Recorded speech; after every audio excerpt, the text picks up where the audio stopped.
அன்பின் நேயர்களே அனைவருக்கும் இனிய வணக்கம். இது Vatican top 10 sponsor by Black Thunder, Ooty main road, Mettupalayam.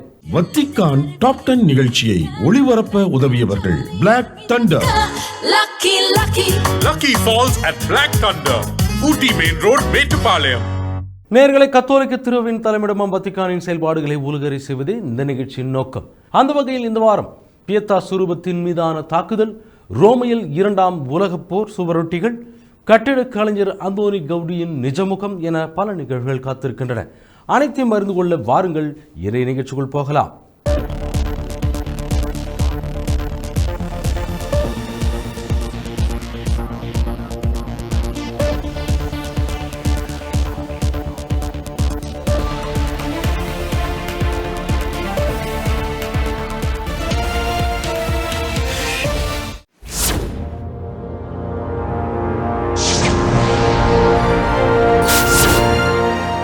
அன்னை மரியாவுக்கு அர்ப்பணிக்கப்பட்ட மே மாதத்தின் இறுதி மூவேளை ஜெபத்தின் போது உலக அமைதிக்காக திருத்தந்தை 14ஆம் லியோ அவர்கள் சிறப்பான வேண்டுதலை முன்வைத்த காட்சிகளை இன்றைய நிகழ்ச்சியின் முதல் பகுதியாக பார்ப்போம். மே மாதம் அன்னை மரியாவுக்கு அர்ப்பணிக்கப்பட்டுள்ளதால் அம்மாதத்தில் ஜெபமாலை ஜெபிப்பது திரு அவையின் வழக்கம்.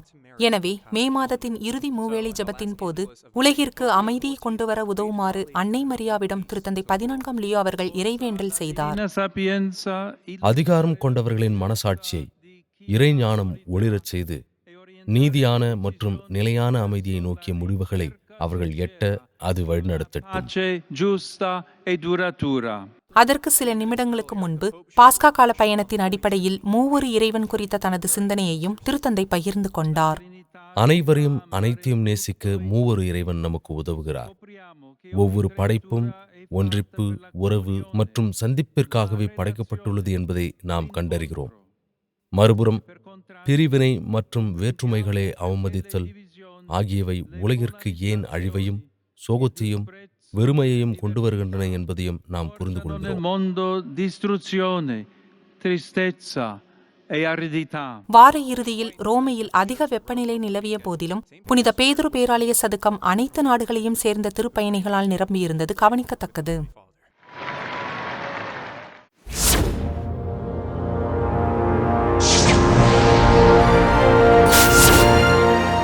தி லார்ட் ஆஃப் தி ரிங்ஸ் முதல் கர்னிகா ஓவியம் வரை திருத்தந்தை 14ஆம் லியோ அவர்களின் முதல் திருமடல் குறித்து இந்த தொகுப்பில் பார்ப்போம். உலகின் அனைத்து அலைகளையும் கட்டுப்படுத்துவது நமது வேலை அல்ல, மாறாக நமது சக்திக்கு உட்பட்டவற்றை செய்வதே நமது கடமை. இவை ஜே.ஆர்.ஆர். டோல்கியன் அவர்கள் எழுதிய தி லார்ட் ஆஃப் தி ரிங்ஸ் நாவலில் வரும் கேண்டால்ஃப் என்ற கதாபாத்திரத்தின் சொற்கள். இந்த மேற்கோளை திருத்தந்தை 14ஆம் லியோ அவர்களும் தனது புதிய திருமடலான மக்னிஃபிகா ஹுமனிட்டஸ் ஆவணத்தில் பயன்படுத்தியுள்ளார். குறிப்பாக அதிகார கலாச்சாரமும் அன்பின் நாகரிகமும் என பொருள்படும் the culture of power and the civilisation of love என்ற தலைப்பிலான 5வது அதிகாரத்தில் இது இடம்பெற்றுள்ளது. ஆனால் இந்த திருமடலில் இடம்பெற்றுள்ள எதிர்பாராத குறிப்பு இந்த இங்கிலாந்து கத்தோலிக்க எழுத்தாளர் ஒருவருடையது மட்டுமல்ல, இன்னும் பல குறிப்புகளும் இதில் உள்ளன. இந்த திருமடலின் பக்கங்களில் பாப்லோ பிகாசோவின் கர்னிகா ஓவியம், லுட்விக் வான் பீத்தோவானின் சிம்பொனி எண் 9 ஆகியவை மேற்கோள் காட்டப்பட்டுள்ளன. மேலும் திரைப்படங்கள் குறித்தும் குறிப்பிடப்பட்டுள்ளது. அவற்றுள் ஒன்று ஷிண்ட்லர்ஸ் லிஸ்ட் திரைப்படமாகும். அதிலிருந்து இத்திருமடலில் குறிப்பிடப்படும் வாக்கியம் கடந்த காலத்தை மறதிக்கு விட்டுக் கொடுக்க கூடாது என்பதற்கான ஓர் அழைப்பு என்பதாகும். மனித தன்மையற்ற செயல்களை எதிர்ப்பதோடு வரலாற்று நினைவுகளை உயிர்ப்போடும் உத்வேகத்தோடும் வைத்திருக்கும் படைப்புகளுக்கான உதாரணங்களாகவே இந்த அனைத்தையும் திருத்தந்தை அவர்கள் பயன்படுத்தியுள்ளார். 14ஆம் லியோ அவர்களின் இந்த முதல் திருமடல் ஒரு திருத்தந்தை ஆவணத்தில் மிகவும் அரிதாகவே காணப்படும் ஒரு அறிவுசார் களஞ்சியத்தை வெளிப்படுத்துகிறது. உண்மையையும் புனைக்கதையையும் குழப்புவதால் ஏற்படும் அபாயம் குறித்து எச்சரித்த தத்துவ ஞானி ஹானா ஆரண்டின் வார்த்தைகளும் இதில் மேற்கோள் காட்டப்பட்டுள்ளன. ஆஷ்விட்ஸ் வதை முகாம்களிலிருந்து உயிர் பிழைத்தவரான விக்டர் பிராங்கிள் என்பவரின் மற்றொரு குறிப்பும் இதில் அடங்கும். அவரை குறித்து இத்திருமடல் மனிதன்தான் ஆஷ்விட்ஸின் விஷவாயு அறைகளை கண்டுபிடித்தவன், ஆனால் அதே மனிதன்தான் தலையை நிமிர்த்தியபடி அந்த அறைகளுக்குள் நுழைந்தவனும் ஆவான் என்பதை விக்டர் பிராங்கிள் சரியாக கவனித்துள்ளார் என்று கூறுகிறது. ஆச்சரியமளிக்கும் வகையில் புகழ்பெற்ற கல்வி முறையை உருவாக்கிய மரியா மொன்டசோரி போர் மற்றும் வறுமையை எதிர்த்து போராடியதற்காக பலமுறை கைது செய்யப்பட்ட பத்திரிகையாளரும் சமூக ஆர்வலருமான டோரத்தி டே சுற்றுச்சூழலை பாதுகாத்ததற்காக அமைதிக்கான நோபல் பரிசை பெற்ற முதல் ஆப்பிரிக்க பெண்ணான வாங்கரி மாத்தாய் ஆகியோரின் மரியாதைக்குரிய பெயர்களும் இதில் இடம்பெற்றுள்ளன. இவை அனைத்தின் ஊடாகவும் திருத்தந்தை 14ஆம் லியோ அவர்கள் யார் என்பதை நாம் இன்னும் சற்று தெளிவாக காண முடிகிறது. அவர் இலக்கியம், தத்துவம் மற்றும் கலையை கத்தோலிக்க போதனைகளுடன் இணைக்கும் ஒரு திருத்தந்தையாக திகழ்கிறார். மேலும் 20ஆம் நூற்றாண்டு குறித்த தெளிவான புரிதலை கொண்டுள்ள அவர் 21ஆம் நூற்றாண்டின் மாபெரும் சவால்களை எதிர்கொள்ள முழுமையாக தயாராக உள்ளார் என்றால் அது மிகையாகாது.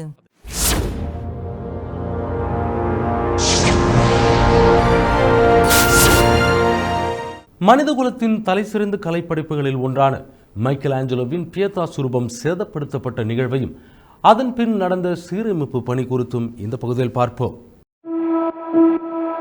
1972ஆம் ஆண்டு மே 22ஆம் நாளன்று செய்தித்தாள்களின் முதல் பக்கங்களில் மைக்கேல் ஏஞ்சலோவின் புகழ்பெற்ற பியத்தா சுரூபம் சேதப்படுத்தப்பட்டது என்பது தலைப்பு செய்தியாக வெளியானது.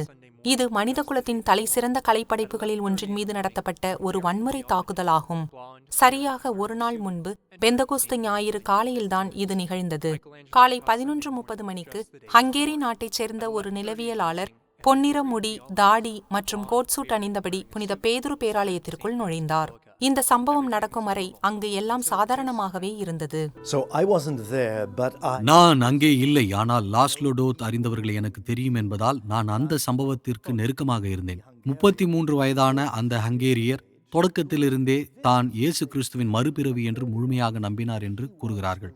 எனவே அவர் புனித பேதுரு பேராலயத்திற்கு வந்து தான் வேலைக்கு பயன்படுத்தும் சுத்தியலுடன் பீடத்தின் தடுப்பை தாண்டி குதித்து, நான் தான் மீண்டும் பிறந்த இயேசு கிறிஸ்து என்று கத்திக்கொண்டே சுரூபத்தை உடைக்க தொடங்கினார். மக்கள் அவர் மீது பாய்ந்து அவரை கீழே தள்ளுவதற்குள் இது நடந்து முடிந்தது. டோத் சுத்தியலால் சுரூபத்தை 15 முறை தாக்கிய பிறகே பாதுகாப்பு காவலர்களால் கட்டுப்படுத்தப்பட்டார். அவர் சுரூபத்தின் இடது கை, கண்ணின் ஒரு பகுதி மற்றும் மூக்கை உடைத்திருந்தார். 100க்கும் மேற்பட்ட துண்டுகள் தரையில் சிதறி கிடந்தன. ஆனால் அதிலிருந்த மிக முக்கியமான ஒரு துண்டு மட்டும் கிடைக்கவே இல்லை. சுற்றுலா பயணிகள் அந்த துண்டுகளை எடுத்து நினைவு பரிசுகளாக தங்கள் பாக்கெட்டுகளில் வைத்துக் கொண்டு சென்று விட்டனர். வத்திக்கான் மறுசீரமைப்பாளர்கள் வந்து 10 மாதங்கள் செலவிட்டு மிக மெதுவாகவும் கவனமாகவும் அதை மீண்டும் இணைத்து சீரமைத்த போது அன்னையின் மூக்கு பகுதி காணவில்லை என்பதை அவர்கள் உணர்ந்தனர். யாரோ ஒருவர் அன்னை மரியாவின் மூக்கை எடுத்து தங்கள் பாக்கெட்டில் வைத்துக் கொண்டு சென்று விட்டனர். அந்த மூக்கை மீண்டும் உருவாக்குவதற்காக சுரூபத்தின் பின்பக்கத்தில் இருந்து அதே கராரா பளிங்கு கல்லை எடுத்து செதுக்க வேண்டியிருந்தது.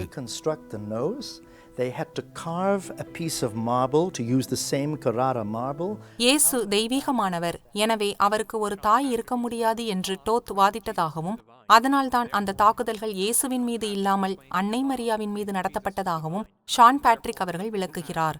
அவர் மீது எந்த வழக்கும் தொடரப்படவில்லை.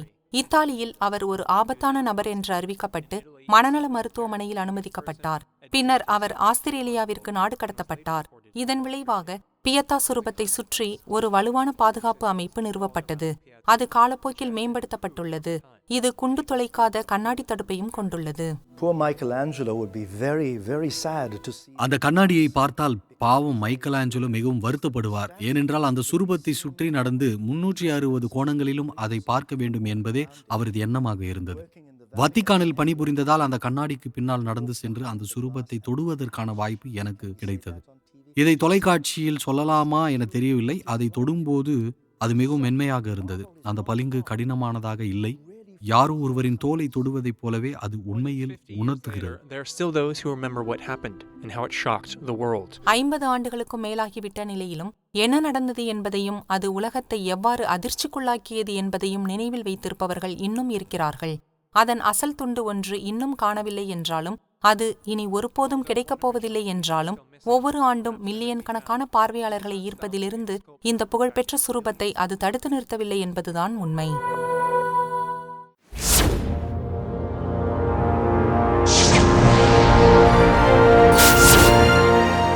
ரோமை நகர் வீதியில் எதிர்பாராமல் கிடைத்த 86 ஆண்டுகளுக்கு முந்தைய 2ஆம் உலகப் போர் கால சுவரொட்டிகள் குறித்து இந்த பகுதியில் பார்ப்போம். ஜூன் 1940ஆம் ஆண்டு முசோலினியின் இத்தாலிய ஆட்சி ஹிட்லரின் ஜெர்மனிக்கு ஆதரவாக போரில் நுழைய முடிவு செய்தது. ரோமை நகரம் அப்போது குண்டுவீச்சுக்கு ஆளாகியிருக்கவில்லை என்றாலும் வான்வழி தாக்குதல்கள் ஏற்படக்கூடும் என மக்கள் ஏற்கனவே எச்சரிக்கப்பட்டிருந்தனர். அந்த காலகட்டத்தைச் சேர்ந்த சில சுவரொட்டிகள்தான் இவை. அவற்றில் பாசிச பிரச்சார பதாகைகள் அல்லது குண்டுவீச்சின் போது என்ன செய்ய வேண்டும் என்பதற்கான அறிவுறுத்தல்களை வழங்கும் அறிவிப்புகள் இடம்பெற்றிருந்தன. இப்போது 86 ஆண்டுகளுக்கு பிறகு நாம் காணும் இந்த சுவரொட்டிகள் ரோமையின் அழகிய பகுதிகளில் ஒன்றான பிராட்டி பகுதியில் உள்ள ஒரு காலனி கடையின் காட்சி சாளரத்திற்கு அடியில் கண்டுபிடிக்கப்பட்டுள்ளன. இது ஒரு பெரிய ஆச்சரியமாக இருக்கிறது. ஏனென்றால் இந்த சுவரொட்டிகள் ஒரு காட்சி சாளரத்தால் பாதுகாக்கப்பட்டு அப்படியே இருந்துள்ளன. மிக நீண்ட காலமாக இங்கு இருக்கும் இந்த கடை நடைமுறையில் இவற்றை மூடி பாதுகாத்துள்ளது. வரலாற்று ரீதியாக பார்க்கும்போது இது மிகவும் சுவாரஸ்யமான ஒன்று என்பதே இதன் பொருளாகும். எனவே இது இந்த நகரத்திற்கு கிடைத்த ஒரு பொக்கிஷம் கூட. உண்மையை சொல்லப்போனால் ரோமை நகரத்திற்கு இனி புதிதாக பல பரிசுகள் எதுவும் தேவையில்லை. ஆனால் இந்த கண்டுபிடிப்பு உள்ளூர் ரோமையர்களை மட்டும் ஆச்சரியப்படுத்தவில்லை. வத்திக்கானுக்கு அருகே உலாவும் சுற்றுலா பயணிகளையும் இது வெகுவாக கவர்ந்துள்ளது. ரோமை மாநகரம் ஏராளமான தொல்பொருள் ஆய்வுகளையும் பல சிறப்புகளையும் கொண்ட ஒரு வரலாற்று சிறப்புமிக்க நகரம் என்பதால் இதுவரை அறியப்படாத ஒரு புதிய விஷயம் இங்கு தோன்றுவது இந்த நகரின் தன்மைக்கு சரியாக பொருந்தும் என்று நான் நினைத்தேன். இது மிகவும் சுவாரஸ்யமாக இருப்பதாக நான் கருதுகிறேன். இந்த சுவரொட்டிகள் நன்கு பாதுகாக்கப்பட்டிருந்தாலும் வரலாற்றை சிறப்பாக பாதுகாக்கும் வகையில் அவை நுணுக்கமாக மறுசீரமைக்கப்பட வேண்டும். ஆவணங்கள் மற்றும் புத்தகங்களுக்கான மத்திய நிறுவனம் இந்த மறுசீரமைப்பு பணிகளை மேற்கொண்டு வருகிறது.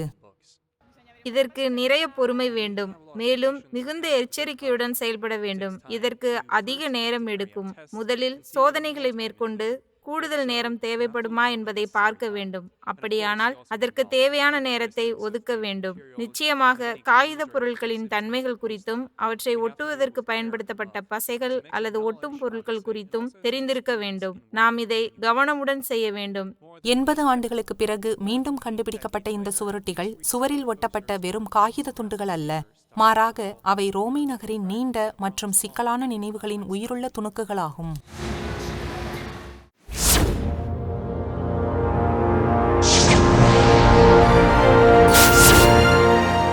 பிரம்மாண்டமான ஆலயத்திற்குள் அமைதியாக உறங்கும் ஓர் ஆரம்பகால கிறிஸ்தவ மறைசாட்சி புனித ஜெனரோசா அவர்களின் திருப்பண்டம் குறித்து இந்த பகுதியில் பார்ப்போம். சான் ஜோவாக்கினோ ஆலயத்தில் அமைதியாக உறங்கும் புனித ஜெனரோசாவின் வரலாறு மற்றும் அவரது தியாகம் குறித்து சிறப்பு ஆவண செய்தியறிக்கை ஒன்று வெளியிடப்பட்டுள்ளது.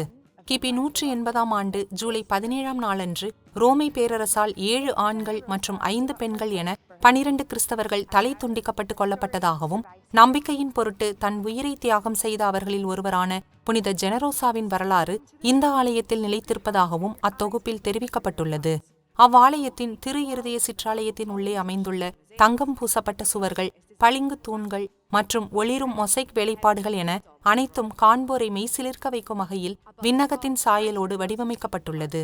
அங்குள்ள கிறிஸ்து தனது இருதயத்தை வெளிப்படுத்தும் சுரூபத்தை சுற்றி பிரெஞ்சு கத்தோலிக்க அடையாளத்துடன் தொடர்புடைய புனிதர்களான 9ஆம் லூயிஸ், டூர்ஸ் நகரின் மார்டின் மற்றும் ஜான் ஆஃப் ஆர்க் ஆகியோர் அமைந்திருக்கின்றனர். புனித ஜெனரோசாவின் திருப்பண்டங்கள் அடங்கிய பேழை அங்குள்ள சுவரில் அமைதியாக வைக்கப்பட்டுள்ளது.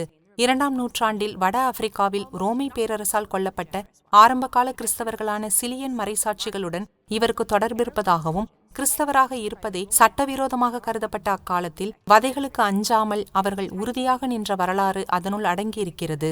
இந்த சிற்றாலயம் கலைநயத்தால் மின்னிக் கொண்டிருக்கும் வேளையில் இங்கு நினைவு கூறப்படும் இந்த பெண்மணி ஆதிக்க பேரரசின் அடக்குமுறையால் தனது நம்பிக்கையின் காரணமாக எவ்வித அடையாளமும் இன்றி உயிர் துறந்த முரண்பாட்டை ஆலயத்தின் ஒவ்வொரு மூலையிலும் உணர முடிகிறது.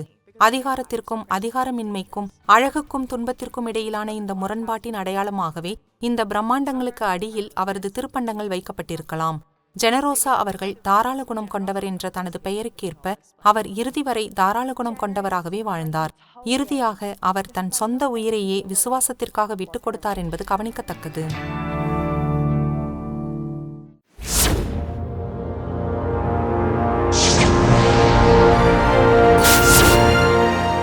வத்திக்கான் வரும் அமெரிக்க பயணிகளுக்காக செயல்பட்டு வரும் அமெரிக்க ஆயர் பேரவையின் பார்வையாளர் அலுவலக ஒருங்கிணைப்பாளர் அருட்சகோதரி மேரி தெரேஸ் அவர்கள் வழங்கும் விளக்கம் குறித்து இந்த பகுதியில் பார்ப்போம். அமெரிக்க ஆயர் பேரவையின் பார்வையாளர் அலுவலக ஒருங்கிணைப்பாளரான அருள் சகோதரி மேரி தெரேஸ் அவர்கள் வத்திக்கானில் உள்ள தங்களது அலுவலகத்தின் பணிகள் மற்றும் கடந்த ஆண்டு யூபிலி கொண்டாட்டங்களின் போது அவர்கள் எதிர்கொண்ட சவால்கள் குறித்து ஊடகங்களுக்கு விளக்கமளித்துள்ளார். திருத்தந்தையை காணவும் அவருடன் இணைந்து ஜெபிக்கவும் ரோமைக்கு வரும் அமெரிக்க பார்வையாளர்களை வரவேற்பதற்காகவே அமெரிக்க ஆயர்களால் இந்த பார்வையாளர் அலுவலகம் நிறுவப்பட்டதாக அவர் தெரிவித்தார். ரோமைக்கு வரும் மக்கள் திரு அவையோடு கொள்ளும் முதல் சந்திப்பாக இது அமைவதாகவும், திருத்தந்தையை சந்திக்க விரும்பும் மக்களுக்கு புதன்கிழமை பொது சந்திப்பிற்கான நுழைவுச் சீட்டுகளை வழங்க தாங்கள் உதவுவதாகவும் அவர் கூறினார். மேலும் ஒவ்வொரு செவ்வாய்க்கிழமையும் நுழைவுச் சீட்டுகளை பெற வரும் திருப்பயணிகளுக்கு வெறும் காகிதத்தை மட்டும் கொடுக்காமல் அவர்கள் பங்கேற்க உள்ள நிகழ்வு குறித்த கூடுதல் ஆன்மீக தகவல்களையும் வழங்குவதாக அவர் குறிப்பிட்டார். 2025 ஆண்டு அக்டோபரில் ரோமைக்கு வந்த அமெரிக்க பார்வையாளர்களின் எண்ணிக்கை சாதனை அளவை எட்டியதற்கான காரணம் குறித்து பேசிய அவர், அக்டோபர் மற்றும் நவம்பர் மாதங்கள் பொதுவாகவே ரோமைக்கு வருகை தர பிரபலமான காலங்கள் என்றார். அதோடு அது யூபிலி ஆண்டின் நிறைவை நெருங்கிய நேரம் என்பதாலும், சில மாதங்களுக்கு முன்புதான் அமெரிக்காவில் பிறந்த முதல் திருத்தந்தை தேர்ந்தெடுக்கப்பட்டிருந்ததாலும் திருப்பயணிகளின் வருகை பெருமளவில் அதிகரித்ததாக அவர் சுட்டிக்காட்டினார். வழக்கத்தை விட சுமார் 1000 திருப்பயணிகள் கூடுதலாக வந்தபோது தாங்கள் எதிர்கொண்ட சவால்களை பகிர்ந்து கொண்ட அருள் சகோதரி அவர்கள் மக்களை தெருவில் நீண்ட நேரம் காத்திருக்க வைக்காமல் அலுவலக முற்றவெளியை சுற்றியே அவர்களை வரிசையாக நிற்கச் செய்து வரவேற்றதாக தெரிவித்தார். நுழைவுச்சீட்டு விநியோக பணிகளுக்காக ரோமையில் வசிக்கும் தங்கள் சபையின் 6 சகோதரிகளும் குருமானவர்கள் மற்றும் சமூகத்தின் நண்பர்களும் தன்னார்வலர்களாக முன்வந்து உதவியதை அவர் நெகிழ்ச்சியுடன் நினைவு கூர்ந்தார். மேலும் திருத்தந்தையுடனான சந்திப்பிற்கு முன்பாக தங்களை ஆன்மீக ரீதியாக தயார்படுத்திக் கொள்ள விரும்பும் திருப்பயணிகளுக்காக பாவ சங்கீர்த்தனம் கேட்பதற்கு தாராள மனதுடன் பல குருக்கள் முன்வந்ததாகவும், கடந்த ஆண்டு ஒரே நேரத்தில் 8 அல்லது 9 குருக்கள் வரை தொடர்ந்து 2.5 மணி நேரம் இப்பணியில் ஈடுபட்டதாகவும் கூறி அருள் சகோதரி மேரி தெரேஸ் அவர்கள் தனது விளக்கத்தை நிறைவு செய்தார்.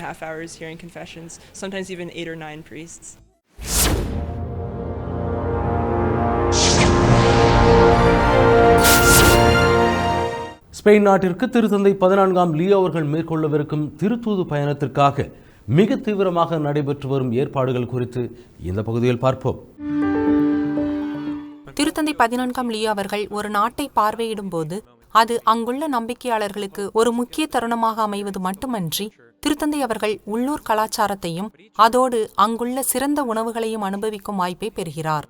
ஆனால் ஒவ்வொரு திருத்தூது பயணமும் ஒரு பிரம்மாண்டமான செயல்பாடாகவே அமைகிறது. ஒரு திருத்தந்தையின் பயணத்தில் பலரும் கவனிக்க தவறும் விஷயம் என்னவென்றால், திரைக்கு பின்னால் நடக்கும் பெரிய அளவிலான தளவாட மற்றும் ஒருங்கிணைப்பு பணிகளே ஆகும். இதில் யார் யார் ஈடுபடுகிறார்கள், பாதுகாப்பு எவ்வாறு ஒருங்கிணைக்கப்படுகிறது, ஒவ்வொரு நகரமும் எவ்வாறு தயாராகிறது மற்றும் இதற்கெல்லாம் எவ்வளவு செலவாகிறது போன்ற விஷயங்கள் அடங்கும். இந்த பயணத்திற்கு 15 மில்லியன் யூரோக்களுக்கு மேல் செலவாகும். ஆனால் அதே வேளையில் நமது நாட்டின் மீதான இதன் பொருளாதார தாக்கம் எப்படியானாலும் 100 மில்லியன் யூரோக்களை தாண்டும் என்பதை நாங்கள் அறிவோம். இந்த வேகமான பொருளாதார வளர்ச்சியின் பெரும் பகுதி சேவை துறையிலேயே உணரப்படும். திருத்தந்தை அவர்கள் முதலில் செல்ல உள்ள மேட்ரிட் நகரில் தங்கும் விடுதிகளின் முன்பதிவு 82% எட்டும் என எதிர்பார்க்கப்படுகிறது. பார்சலோனா நகரில் இது 90% தொடக்கூடும். மேட்ரிட் நகரம் பெருமளவிலான திருப்பயணிகளை வரவேற்பதற்கும் தயாராகி வருகிறது. சுமார் 1.5 மில்லியன் பார்வையாளர்கள் தங்குவதற்காக அதிகாரிகள் 33 பொது வசதி மையங்களையும் 80க்கும் மேற்பட்ட பள்ளிகளையும் திறந்து விடுகின்றனர். எங்கள் குழு 2 வெவ்வேறு இடங்களில் தங்க உள்ளது. ஒன்று ஒரு பள்ளி, மற்றொன்று ஒரு தற்காலிக தங்குமிடம். நாங்கள் அங்குதான் தூங்கப் போகிறோம். இளம் திருப்பயணிகள் எப்போதுமே செய்வது போலதான் இதுவும். உலக இளையோர் தினங்களில் அரங்குகளில் நெருக்கடியாக இருந்ததையும், இரவு விழிப்பு ஜபங்களில் கலந்து கொண்ட அதே திறந்த வெளியில் தூங்கியதையும், மறுநாள் திருத்தந்தையோடு திருப்பலியில் பங்கேற்றதையும் நம்மால் எப்படி மறக்க முடியும்? எந்த ஒரு திருத்தந்தை பயணத்திற்கும் பாதுகாப்பு என்பது மற்றொரு பெரிய சவாலாகும். ஸ்பெயின் நாட்டில் கூடுதல் ஆதரவுடன் சுமார் 14,000 பாதுகாப்பு பணியாளர்களை அதிகாரிகள் பணியமர்த்துவார்கள் என எதிர்பார்க்கப்படுகிறது. பாதுகாப்பு மற்றும் தங்கும் வசதிகளுக்கு அப்பால் எல்லாம் சீராக நடப்பதற்காக ஆயிரக்கணக்கான தன்னார்வலர்களையும் ஏற்பாட்டாளர்கள் நம்பியுள்ளனர். ஸ்பெயின் முழுவதும் திருத்தந்தை அவர்கள் பங்கேற்கும் பெரிய அளவிலான பொது நிகழ்வுகளை ஒருங்கிணைக்க உதவுவதற்காக 20,000க்கும் மேற்பட்டோர் ஏற்கனவே பதிவு செய்துள்ளதாக சமீபத்திய புள்ளி விவரங்கள் காட்டுகின்றன. மிகவும் எதிர்பார்க்கப்படும் நிகழ்வுகளில் கிறிஸ்துவின் திருவுடல் திருரத்த பெருவிழா பவனி, சாக்ரடா ஃபமிலியா ஆலயத்திற்கு திருத்தந்தையின் வருகை, பெர்னாபியோ மைதானத்தில் நடைபெறும் சந்திப்பு மற்றும் 45,000க்கும் மேற்பட்டோர் கலந்து கொள்வார்கள் என எதிர்பார்க்கப்படும் கிராண்ட் கனேரியா மைதான திருப்பலி ஆகியவை அடங்கும். மேலும் இந்த பயணம் வேலை வாய்ப்பையும் அதிகரிக்கும் என்று எதிர்பார்க்கப்படுகிறது. ஜூன் 1 முதல் ஜூன் 13 வரை கூட்டத்தையும் பிற தளவாட பணிகளையும் கையாள உதவுவதற்காக நிறுவனங்கள் தங்கள் பணியாளர்களை அதிகரித்து வருவதோடு தற்காலிக பணியிடங்களையும் உருவாக்கி வருகின்றன. ஏற்கனவே 5,000 புதிய வேலை வாய்ப்புகள் உருவாக்கப்பட்டுள்ளன. பயணத்தின் போது அந்த எண்ணிக்கை 15,000ஆக உயரக்கூடும்.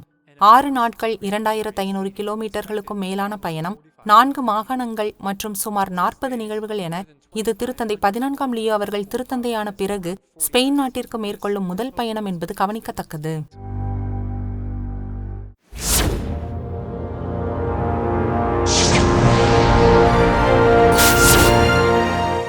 அமெரிக்காவில் பிறந்து ஸ்பெயின் நாட்டோடு நெருக்கமான பிணைப்பை கொண்டிருக்கும் திருத்தந்தை 14ஆம் லியோ அவர்களின் தனிப்பட்ட குணாதிசயங்களையும் நினைவுகளையும் குறித்து இந்த பகுதியில் பார்ப்போம்.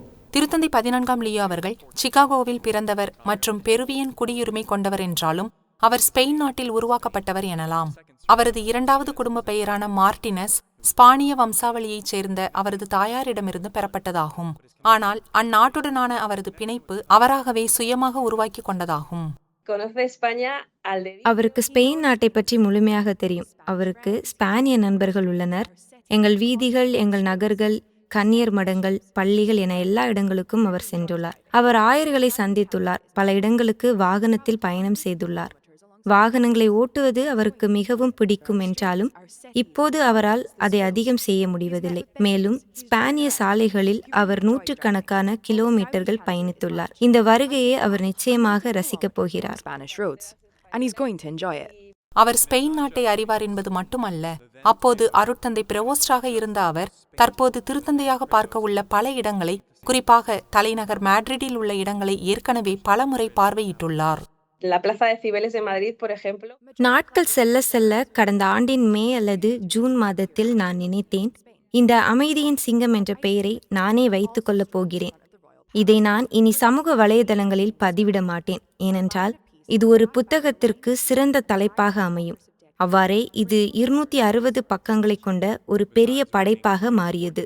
Leo 14 the line of peace, அதாவது 14ஆம் லியோ அமைதியின் சிங்கம் என்ற நூலை எழுதியதை தவிர அல்முதேனா ஹெர்னாண்டஸ் அவர்கள் ஒரு பத்திரிகையாளரும் ஆவார். ரோமையில் நடைபெற்ற திருத்தந்தை தேர்தல் உட்பட மத விவகாரங்கள் குறித்து 12 ஆண்டுகள் செய்தி சேகரித்த பிறகு அவர் திருத்தந்தையை அமைதியின் சிங்கம் என்று அழைக்கத் தொடங்கினார். ஆனால் அந்த புனைப்பெயர் ஆழமான பொருளை கொண்டிருப்பதை அவர் விரைவில் உணர்ந்தார். அவருடன் பல நாட்களை பகிர்ந்து கொண்ட தோழர்கள் ஒரு நிகழ்வில் என்னிடம் இதை சொன்னார்கள். அவருடைய சமூக இல்லத்தில் அவர்கள் அனைவரும் சேர்ந்து நீண்ட நேரம் விழித்திருந்து தொலைக்காட்சி பார்த்தாலும் கூட மறுநாள் காலையில் சிற்றாலயத்தில் ஜெபிப்பதற்கு முதல் ஆளாக அவர் எப்போதுமே இருப்பார். இந்த நூலுக்கான அணிந்துரையை ஸ்பெயின் ஆயர் பேரவையின் தலைவரான ஆயர் லூயிஸ் அர்குவெலோ எழுதியுள்ளார். திருத்தந்தை 14ஆம் லியோ அவர்களை பற்றி அறிய பல ஆண்டுகளாக அவரை அறிந்தவர்களை அல்முதேனா அவர்கள் நேர்காணல் செய்தார். புத்தகத்தை எழுதும்போது அல்முதேனா அவர்கள் கண்டறிந்த அனைத்து விவரங்களுடனும் ஒரு முக்கியமான கேள்வி எழுந்தது. பிரவோஸ்ட் திருத்தந்தையாக தேர்ந்தெடுக்கப்படுவார் என்பதை முன்கூட்டியே கணித்திருக்க முடியுமா என்பதுதான் அந்த கேள்வி. இது தூய ஆவியானவரின் செயல் என்றாலும் சிஸ்டின் சிற்றாலயத்தின் மேலிருந்து வெண்புகை வருவதற்கு முன்பே ராபர்ட் ஏற்கனவே அமைதியின் சிங்கமாக இருந்தார் என்பது கவனிக்கத்தக்கது.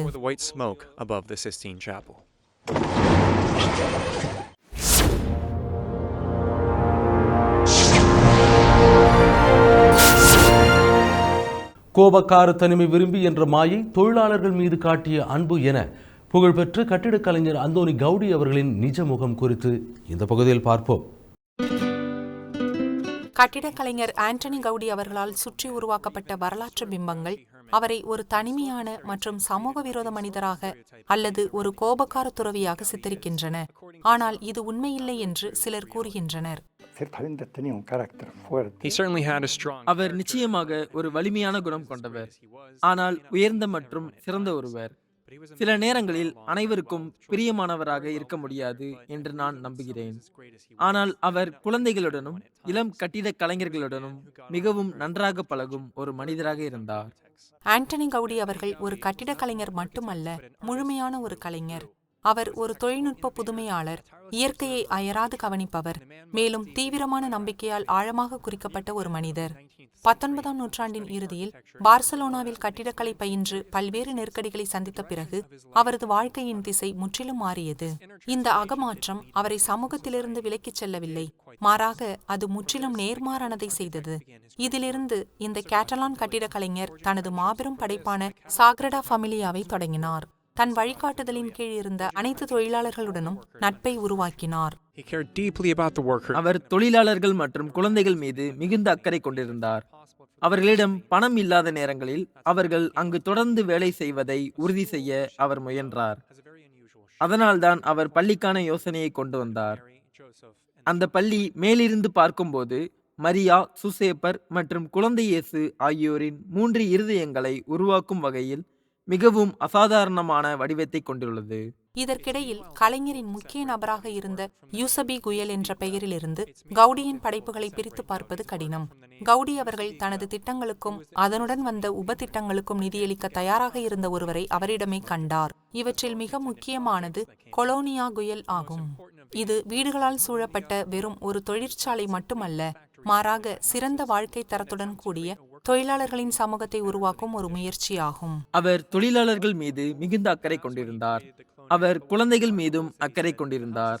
உதாரணமாக, ஒரு ஜவுளி நிறுவனத்துக்கான கொலோனியா குயலை அவர் உருவாக்கிய போது சாக்ரடா ஃபமிலியாவுடன் இணைக்கப்பட்டுள்ள அங்கு அவர் கட்டிய ஆலயத்தை தவிர தொழிலாளர்களுக்கான வீடுகளையும் அவர் கட்டினார்.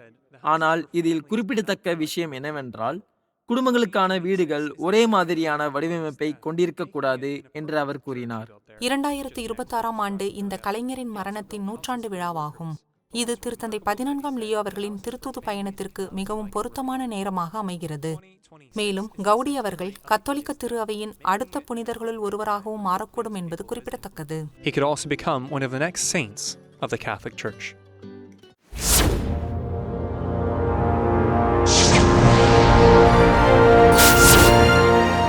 ஸ்பெயின் நாட்டின் புகழ்பெற்ற சாக்ரடா ஃபெமிலியா இறைவனுக்கு வழங்கப்படும் ஒரு கலை காணிக்கை என்றால் அது மிகையாகாது.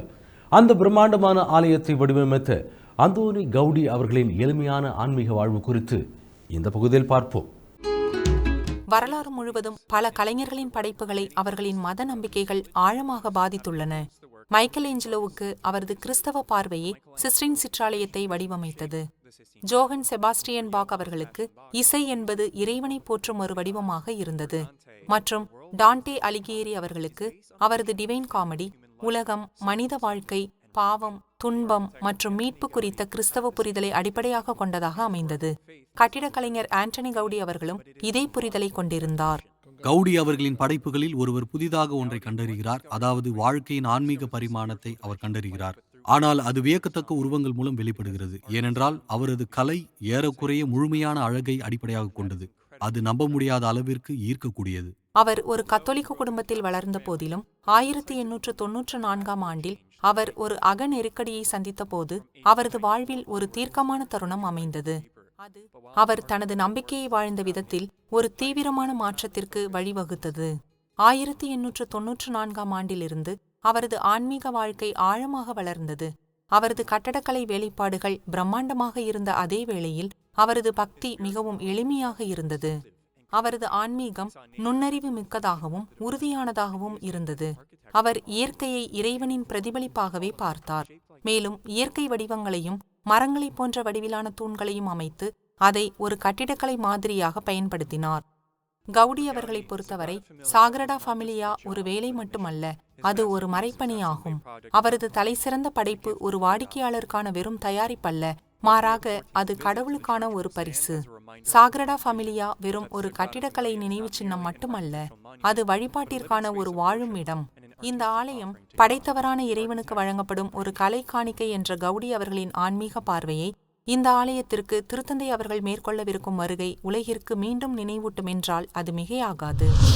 என் அன்பு நேயர்களே, இன்றைய நிகழ்வுகள் அனைத்தும் நீங்கள் பயன்பெறும் வகையில் அமைந்திருக்கும் என்று நாங்கள் நம்புகிறோம். மீண்டும் அடுத்த வாரம் இதே நிகழ்ச்சியில் சந்திக்கிறோம். இது Vatican top 10 sponsor by Black Thunder, Ooty main road, Mettupalayam. நன்றி, வணக்கம், மரியே வாழ்க. வத்திக்கான் டாப் 10 நிகழ்ச்சியை ஒளிபரப்ப உதவியவர்கள் பிளாக் தண்டர்.